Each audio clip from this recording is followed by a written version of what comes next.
Segunda carta de Paulo aos Coríntios, capítulo 4. A mensagem estava escrita aqui, mas vai ficar para um outro dia, que eu senti ali que não é para hoje essa. Mas vai ficar guardado, Anderson, aqui para a hora certa, né? Já está de molho aqui. E o texto que eu vou ler não tem esboço, não tem nada. Eu só vou ler o texto e Deus vai nos guiar aqui para uma palavra para o nosso coração. Quantos acreditam que o Senhor está aqui e que está falando conosco? Já falou conosco através do louvor, que louvores maravilhosos aqui, eu fui tocado ali, fui às lágrimas e até embaçou meu óculos, porque com essa máscara quando você fica emocionado, o óculos é o primeiro que embaça, né? Mas eu estou feliz porque eu sei que Deus está nos unindo, Deus está nos trazendo de volta para esse lugar e está nos dando a sua graça e eu tenho certeza que Ele está conosco. Segunda carta de Paulo aos Coríntios, capítulo 4. Nós vamos... Aleluia. Versículo 7. Vamos lá do versículo 7 em diante. Esse foi o texto que Deus colocou no meu coração rapidamente ali. E eu não sei o que Ele tem de especial, mas Ele tem algo especial para a sua vida, para a nossa vida hoje, nesse texto. Se você não marcou na sua Bíblia ainda, risque aí, marque, faça alguma coisa, porque esse texto vai ficar hoje, mais do que nunca, gravado em nosso coração. Glória a Deus. Quem concorda? Dê um glória a Deus aí. Cadê? Glória a Deus, né? Temos, porém, versículo 7, este tesouro em vasos de barro, para que a excelência do poder seja de Deus e não de nós. Nós em tudo somos atribulados, por todo lado, contudo, não angustiados. Ficamos perplexos, mas não desesperados. Perseguidos, mas não abandonados. Abatidos, mas não destruídos. Sempre carregando no corpo a morte do Senhor Jesus, para que a vida também de Jesus possa ser manifestada em nosso corpo. Porque nós que vivemos somos sempre entregues à morte por causa de Jesus, para que também a vida de Jesus possa ser manifestada em nossa carne mortal. De modo que a morte trabalha em nós, mas em vós trabalha a vida. Você pode sentar glorificando a Deus. Pai, aplica essa palavra hoje em nosso coração, Senhor. Que palavra tremenda e poderosa que vem do teu coração, escrito pela pena do apóstolo Paulo. Escreveu esta palavra na prisão, mas escreveu ela com tanta fé, cheio do teu Espírito Santo, e que hoje essa palavra vem de encontro a esta igreja, de encontro a nossas vidas e de encontro às nossas necessidades. Em nome de Jesus, fala conosco, em nome de Jesus, amém. Amém. Quantos entenderam a palavra? Se já entenderam, antes da hora já vai embora, né? Eu sei que está muito claro aqui. E esse texto é um dos textos maravilhosos que o apóstolo Paulo fala. Vocês sabem que Paulo, eu vou falar assim, o cara que mais sofreu pelo amor do Evangelho depois de Jesus. Sim ou não? Ele sabia o que estava falando, né? Mas Paulo é um exemplo tremendo para nós, de alguém que suportou tudo por amor a Cristo. Ele chegou a ponto de dizer, para mim o viver é Cristo e o morrer é lucro. Ele estava tão contagiado por Deus, ele era tão apaixonado por Jesus e pela igreja, que ele dizia assim, em nada eu tenho a minha vida por preciosa. Eu só quero cumprir o ministério que Deus colocou na minha mão. Então Paulo, ele diz, ninguém me incomode, ninguém fique... porque Paulo ia pregando e afundando as igrejas, depois vinha uma turma atrás dizendo, não, esse Paulo aí não é de nada não. Esse Paulo não sabe o que está falando. Esse Paulo aí é só conversa. E ele dizia assim: ninguém me incomode, porque eu trago no meu próprio corpo as marcas de Cristo. Ele era marcado, não com uma tatuagem, como muita gente, por egoísmo aí, mete uma tatuagem no corpo. As marcas que Paulo tinha não eram de uma tatuagem, era de tanto apanhar, de tanto sofrer pelo amor do Evangelho. Essa é a tatuagem que você precisa ter na sua vida, as marcas de Cristo. As marcas do sofrer por amor a Cristo. Não só físicas, mas pode ter marcas no seu caráter, que seja a marca que Jesus colocou lá, e que você nunca vai esquecer. Isso aqui foi por amor a Cristo.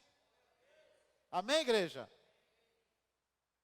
Quais são as marcas que eu tenho na minha vida, que você tem na sua vida, que você pode apontar e dizer: isso aqui é uma marca por amor a Cristo? Tem alguma coisa na nossa vida que você possa dizer assim: eu deixei de fazer isso aqui para mim, para fazer para Cristo. Eu deixei de fazer isso aqui para o meu próprio prazer. Eu me abneguei disso aqui. Eu deixei isso aqui para poder agradar o meu Senhor. Era isso que Paulo dizia. E aí ele diz no texto aqui, para a gente não se alongar: Temos, porém, este tesouro em vasos de barro. Qual tesouro Paulo está falando? Se ler o contexto, a gente vai ver que o tesouro é a salvação. O tesouro é a presença de Jesus. O tesouro que Ele nos deu é o Espírito Santo que mora em nós. Quem pode glorificar a Deus por isso? Você sabia que dentro de nós tem um tesouro? Dentro de você tem um tesouro de inigualável valor. O Espírito Santo habita em você. Você tem a salvação garantida no céu. Você tem a libertação de Cristo na tua vida. Você tem esperança, você tem fé, você tem amor. E esse é o tesouro que está dentro de você. Ele diz que esse tesouro está guardado em um vaso de cristal, de ouro, de prata. Um vaso Ming, né, que é o vaso mais caro que existe. Em um vaso de porcelana, em um vaso que brilha, em um vaso pintado. Não, ele está dizendo aqui que esse tesouro está guardado em um vaso de barro. De que é esse vaso aqui? É de plástico, né? De plástico. O barro, o plástico ainda dá para pintar, ficar bonito. Mas um vaso de barro, nós pregaremos aqui uma meia hora só para falar do vaso de barro, se a gente pegar o vaso do oleiro lá do capítulo 18 de Jeremias, né? Mas não é isso que nós vamos falar hoje. Eu só quero falar aqui da fraqueza do vaso. O barro, um vaso de barro é muito frágil. Se você jogar ele no chão, ele quebra. Não é como um vaso de ouro, não é como um vaso de prata, não é como um vaso de inox, de alumínio, não. Se você pegar um vaso desse aqui e jogar, pode ser que ele não quebre fácil. Mas se você pegar um vaso de barro e você soltar daqui, fica só os pedaços. O que Paulo está dizendo? Que nós temos um tesouro guardado em um vaso de barro. Ou seja, é uma contradição você pegar um tesouro de um valor imenso e guardar num vaso tão feio, tão frágil, de barro. Mas Paulo está dizendo, sabe por que Deus fez isso? Para que a excelência do poder seja de Deus e não de nós. Amém? Ou seja, tudo que tu faz, todas as habilidades, o teu dom, aquilo teu ministério, as obras que fazemos, os milagres que operamos, aquilo que a gente faz para as pessoas, aquilo que a gente serve, o poder que está em nós não é nosso. As habilidades que você tem, os dons que você tem, o seu QI alto, a sua inteligência avançada, aquilo que você consegue na vida, o teu carro, o teu apartamento, a tua casa, o teu emprego, o dinheiro que você ganha, aquilo que você pode dar para a tua família, alguma coisa que você pode adquirir, sempre deve ser dito: Senhor, muito obrigado, porque sem o Senhor eu nunca conseguiria isto. Porque a excelência deve ser sempre dele e não nossa. Aponta para um vaso que está do teu lado aí, diga assim: vaso de barro, não te gaba não, tu é fraco, mas tu tem um tesouro dentro de você, e esse tesouro te faz valioso, esse tesouro te faz ser uma pessoa especial, porque dentro de você tem o Espírito de Deus, tem Jesus em você. Aí Paulo começa a falar, tudo está conectado aqui. Paulo começa a falar agora da situação desse vaso. Como frágeis, como um vaso frágil que não suporta alta temperatura, que não suporta uma queda que ele se quebra, esses somos nós. Ele começa a dizer assim, ó, para você, para mim, como vaso. Ele diz assim: em tudo somos atribulados. Tudo nos cerca e nos atribula, porque nós somos frágeis. O que é uma tribulação? É uma luta que você passa, que você te incomoda aquilo ali. Meu Deus, mas essa pessoa não para de me perseguir. O que eu fiz para esse vizinho? O que eu fiz para essa pessoa que ela não para de me perseguir? Que tribulação é essa? Que doença é essa que parece que não vai embora? Que problema é esse que parece que não cessa? Que dor é essa que não passa? Que pecado é esse que toda hora está na minha porta? Mas é porque você é vaso. E é frágil. Jesus não disse uma vez em João 15, sem mim, nada podeis fazer. Ele já disse tudo aí. Então ele diz assim, ó, em tudo,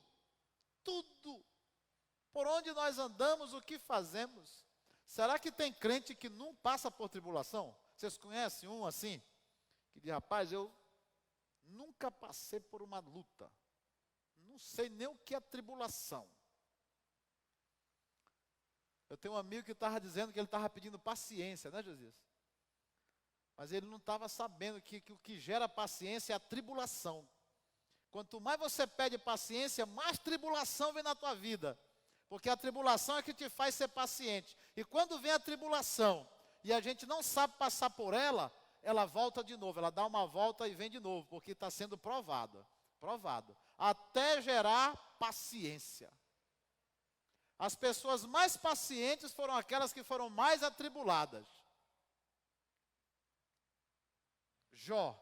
Todo mundo fala, a paciência de Jó. Por que Jó é chamado homem da paciência? Porque foi atribulado demais. Você quer ter a paciência de Jó? Eu também não. Porque ele adquiriu a paciência no sofrimento extremo, né? Aí Paulo fala, ó, em tudo somos atribulados, mas não angustiados. Amém? A tribulação, ela é externa. É um ataque. Às vezes na mente também. Mas normalmente a tribulação, ela vem de fora para dentro. A angústia, ela é produzida dentro de nós. Então Paulo fala, em tudo somos atribulados, mas não angustiados. Porque quando nós somos angustiados, o que é angústia? A palavra mais perto para angústia é a que as pessoas têm mais hoje aí, não é síndrome do pânico, aquela outra. ansiedade, mas tem a outra, depressão. Ansiedade, depressão, síndrome do pânico. Se for olhar, essa palavra está dentro da angústia. Uma pessoa angustiada é uma pessoa que não consegue ter uma mente sã, uma mente relaxada, não tem paz. Pastor, como é que eu vou ter paz se eu vivo atribulados? Aí é um mistério. Você consegue ter paz mesmo sendo atribulado. Amém ou não? Jesus falou, eu deixo a minha paz eu dou para vocês. Não importa se a tribulação está grande, se o mar está revolto, mas a minha paz eu não posso perder. Eu tenho que viver, a minha mente, meu coração precisa estar em paz. E aqui Paulo está dizendo isso, ó, somos atribulados. É inevitável a tribulação. Mas nós não podemos viver angustiados. Podemos até passar por picos de angústia, que todos nós passamos, momentos de angústia. Mas o que o salmista diz, na minha angústia, o que ele fez? Clamei ao Senhor, e Ele me ouviu, e me livrou de todos os meus medos.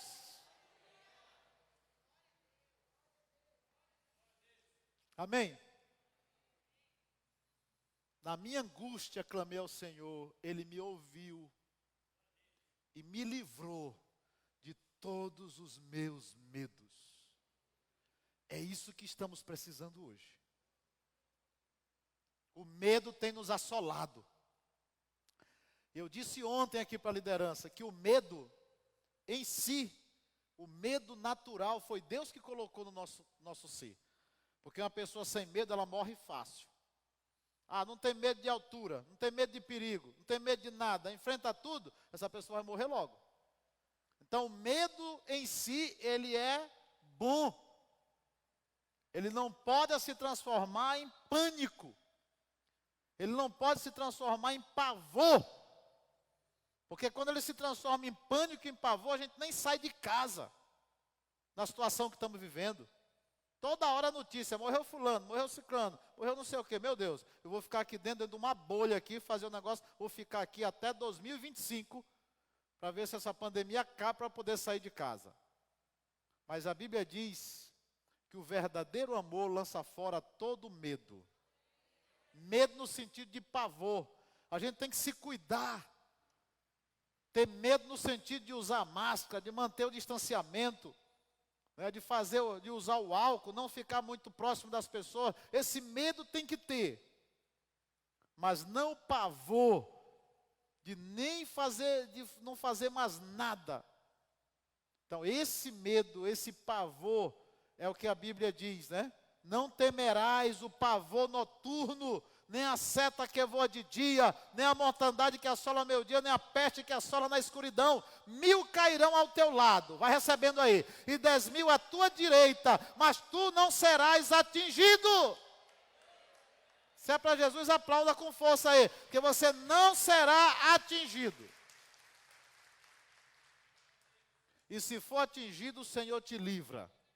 E se não te livrar, tu vai para a glória com Ele, porque lá é melhor do que aqui. Mas enquanto estiver aqui, nós precisamos fazer a vontade dEle.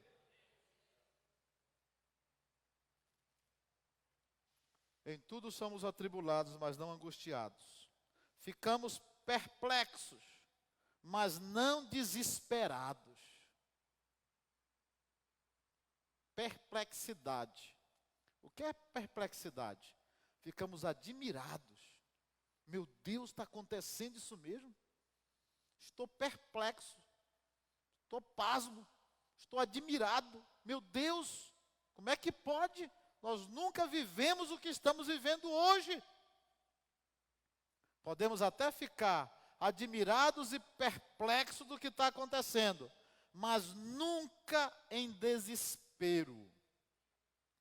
Irmão, essa palavra, por isso que Deus mandou falar. Agora eu estou entendendo por que Deus mandou falar essa palavra hoje. Eu não tinha prestado atenção em tudo isso aqui. A palavra,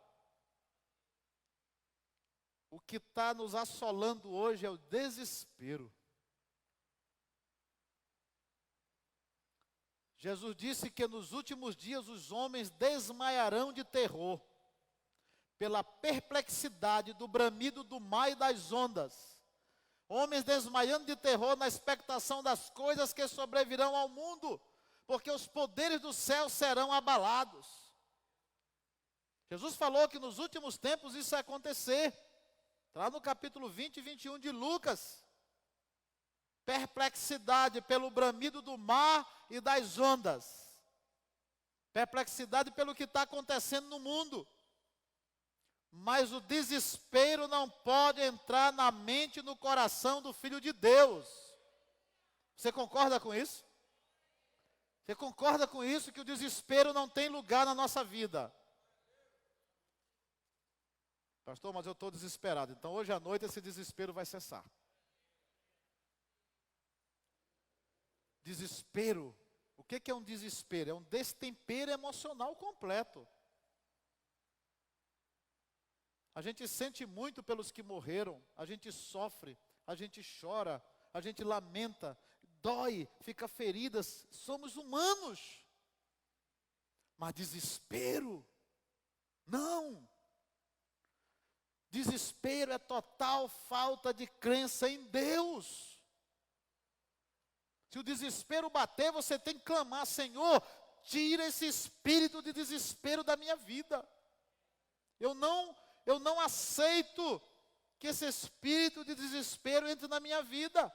Ficar desesperado, arrancar os cabelos da cabeça, se jogar no chão, gritar, fazer escândalo e dizer: não, isso não aguento mais, não tem mais esperança, acabou tudo. Não!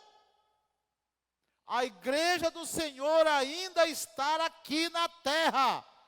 E se a igreja está aqui, o Espírito está aqui, Deus está cuidando de nós. Isso não é falácia, isso não é discurso, isso é a palavra que está dizendo para nós hoje, irmãos. O Senhor cuida de ti. O Senhor cuida de você. O Senhor cuida de vocês. O Senhor cuida de nós. Perseguidos, mas não abandonados. Somos perseguidos. Estamos numa fase muito difícil na vida do nosso país. Por isso, amanhã, nós temos que orar pela nossa nação.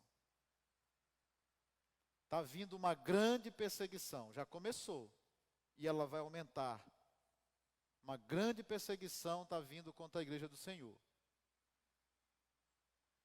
E não pensem que do dia para a noite as coisas não podem mudar. Às vezes nós achamos, não, no Brasil nunca vai ser uma Venezuela. No Brasil nunca será como Cuba. No Brasil nunca será uma China. O Brasil nunca será como uma Índia, como o Afeganistão. O país nunca será como o Irã. Nosso país nunca será como a Rússia. Nosso país nunca será como esses países que proíbem o evangelho, que prendem os crentes, que matam os cristãos, que proíbem a Bíblia, que proíbem cultos. Nunca seremos.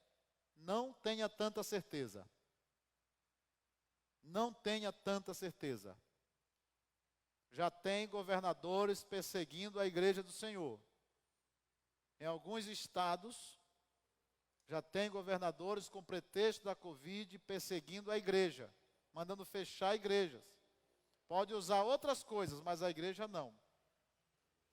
Outros lugares eles permitem, estão permitindo 30% de frequência, mas tem estados que a igreja já não pode mais se reunir. Em tudo podemos ser também perseguidos, mas na perseguição o Senhor nunca nos abandonará. Quem entende assim? Se vier a perseguição, como veio para os apóstolos, se for necessário a igreja no Brasil passar por uma perseguição, para ela se reacender e voltar a ter a chama missionária que tinha, o Senhor vai permitir. Mas que nunca seja pela nossa concordância, que nunca seja pela nossa culpa, porque nós sempre iremos lutar para que o Senhor nos dê vitória em todas as coisas. O Ministério do Louvor já pode se achegar, para a gente finalizar. Pode ficar em pé um pouquinho já, creio que vocês já estão cansados de estar sentados. Para a nossa última parte. Podemos até ficar abatidos, mas nunca destruídos. Olhe para cá para mim e diga comigo: eu ficarei até abatido, mas nunca serei destruído. Você concorda com isso? O que é ficar abatido? Triste. Podemos até ficar tristes, mas nunca nós seremos destruídos. Se eu fosse você, glorificava a Deus. Você nunca será destruído. Ninguém vai destruir a igreja do Senhor. A Bíblia diz que as portas do inferno não prevalecerão contra a igreja de Cristo. Nós podemos até ficar tristes e abatidos, mas nunca destruídos. Aí Paulo diz assim: sempre carregando no corpo a morte do Senhor Jesus, para que a vida também de Jesus possa se manifestar em nosso corpo. Todo dia carregando a cruz, todo dia carregando a cruz, carregando a morte de Jesus, todo dia, o sacrifício de Jesus. Mas enquanto eu carrego a minha cruz, o Senhor manifesta a sua vida e o seu poder através da minha vida. Não desista da sua cruz. Sempre carregando no corpo a morte do Senhor Jesus. Porque nós que vivemos, somos entregues à morte por causa de Jesus, para que também a vida de Jesus possa se manifestar em nossa carne mortal. Feche os seus olhos, curva a sua cabeça e reflita em tudo que foi dito hoje à noite. Você pode até ser atribulado, mas não vai viver angustiado. Diga amém. Você pode até ficar perplexo, admirado, mas nunca desesperado. Diga glória a Deus. Perseguido, mas nunca abandonado. Diga aleluia. Abatido, mas nunca destruído. Diga glória a Deus. Esta é a igreja viva do Senhor. Você é a igreja do Senhor. Feche os seus olhos e medite nisto, para levar esta palavra para a sua casa hoje, para ministrar na sua família, para ministrar no seu trabalho, para ministrar na sua rua, na sua casa, na tua família. Oh, aleluia, Deus.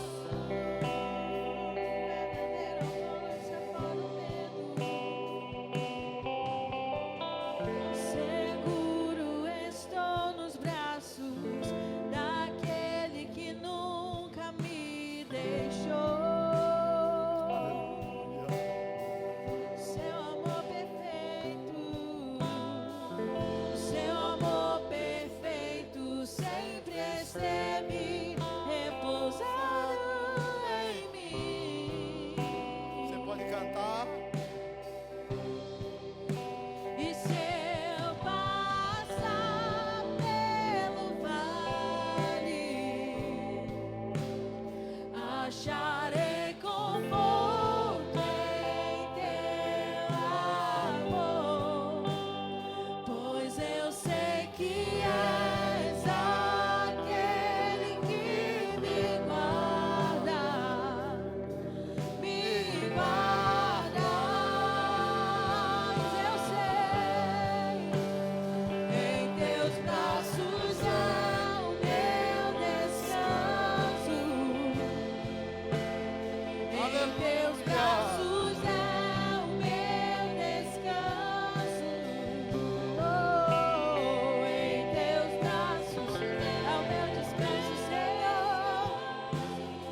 você passar pelo vale, Ele vai estar com você.